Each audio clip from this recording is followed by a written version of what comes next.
I'm grateful to Vanessa and the Bryant family for the opportunity to speak today. I'm grateful to be here to honor Gigi and celebrate the gift that Kobe gave us all. What he accomplished as a basketball player, as a businessman and a storyteller, and as a father. In the game of basketball, in life, as a parent, Kobe left nothing in the tank. He left it all on the floor.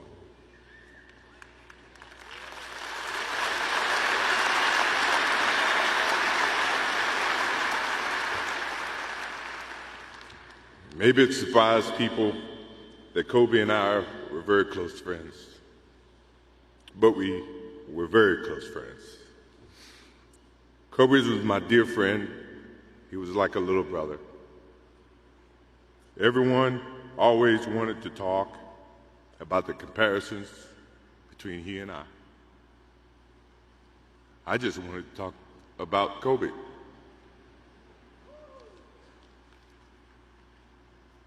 You know, all of us have brothers and sisters, little sisters who, for whatever reason, always tend to get in your stuff, your closet, your shoes, everything. It was a nuisance, if I can say that word. But that nuisance turned into love over a period of time, just because the admiration that they had for you as big brothers or big sisters. The questions, the wanting to know every little detail about life that they were about to embark on. He used to call me, text me, 11:30, 2:30, 3 o'clock in the morning,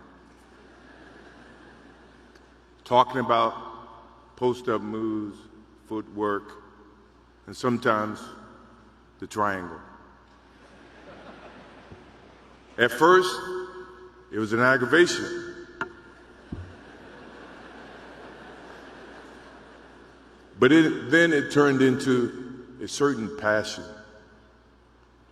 This kid had passion like you would never know. And it's an amazing thing about passion. If you love something, if you have a strong passion for something, you would go to the extreme to try to understand or try to get it. Either ice cream, Cokes, hamburgers, whatever you have a love for. If you have to walk, you would go get it. If you have to beg someone, you would go get it. What Kobe Bryant was to me was the inspiration that someone truly cared about the way I played the game or the way that he wanted to play the game. He wanted to be the best basketball player that he could be. And as I got to know him, I wanted to be the best big brother that I could be.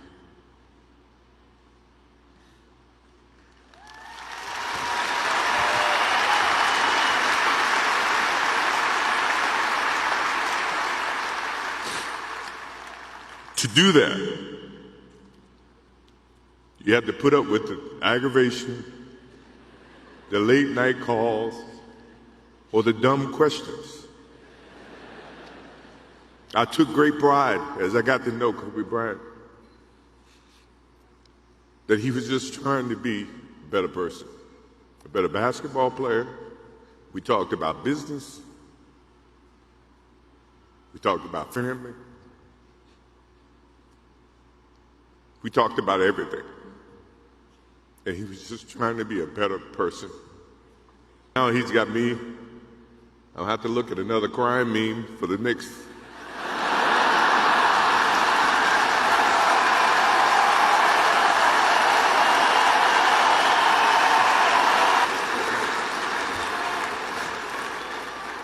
I told my wife I wasn't going to do this because I didn't want to see that for the next 3 or 4 years. That is what Kobe Bryant does to me. I'm pretty sure Vanessa and his friends all can say the same thing. He knows how to get to you in a way that affects you personally, even though if he's being a pain in the ass. But you ever have a sense of love for him in the way that he can bring out the best in you. And he did that for me. I remember maybe a couple of months ago, he sends me a text. And he's saying, I'm trying to teach my daughter some moves. And I don't know what I was thinking or what I was working on. But what were you thinking about when you were as you were growing up, trying to work on your moves? I said, what age? He says, 12. I said, at 12, I was trying to play baseball. He sends me a text back saying, laughing my ass off. And this was at 2 o'clock in the morning. But the thing about him was we could talk about anything that related to basketball, but we can talk about anything that related to life. And we, as we grow up in life, rarely have friends that we can have conversations like that. Well, it's even rare when you can grow up against adversaries and have conversations like that. I went and saw Phil Jackson in 1999 or maybe 2000. I don't know when Phil was here in LA.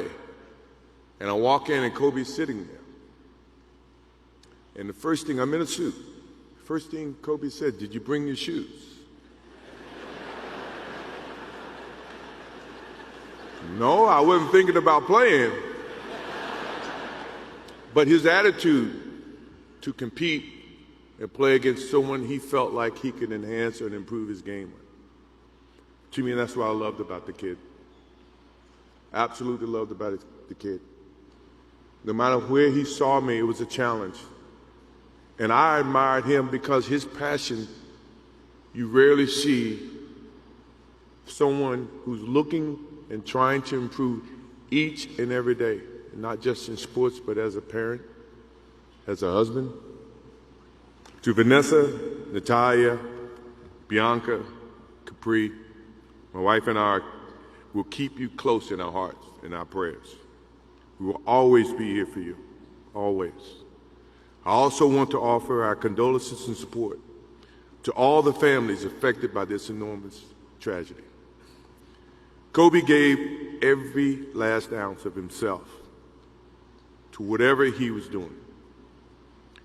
After basketball, he showed a creative side to himself that I didn't think any of us knew he had. In retirement, he seemed so happy. He found new passions, and he continued to give back as a coach in his community. More importantly, he was an amazing dad, amazing husband, who dedicated himself to his family and who loved his daughters with all his heart. Kobe never left anything on the court. And I think that's what he would want for us to do. No one knows how much time we have. That's why we must live in the moment. We must enjoy the moment.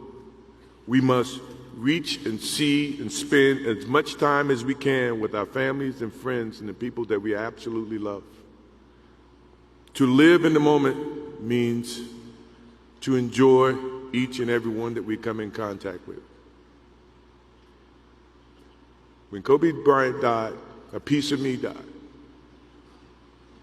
And as I look in this arena and across the globe, a piece of you died, or else you wouldn't be here.